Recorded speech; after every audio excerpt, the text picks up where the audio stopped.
सभी का स्वागत है।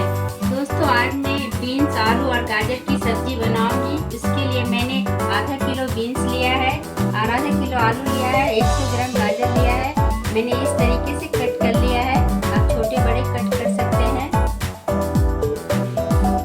यहाँ पर देखिए, मैंने एक प्याज और 2 हरी मिर्च कट कर लिया है, धनिया पत्ता कट कर लिया है, एक टमाटर लिया था उसे भी कट कर लिया है।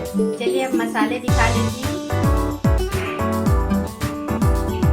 मसाले में लिया है जीरा पाउडर आधी चम्मच, धनिया पाउडर आधी चम्मच, मिर्ची पाउडर आधी चम्मच, कश्मीरी मिर्ची पाउडर आधी चम्मच हल्दी पाउडर और आधी चम्मच अदरक लहसुन की पेस्ट है और थोड़ी सी घी लिया है, सूजी घी है। और यहाँ तेजपत्ता और लौंग, इलायची, दालचीनी लिया है।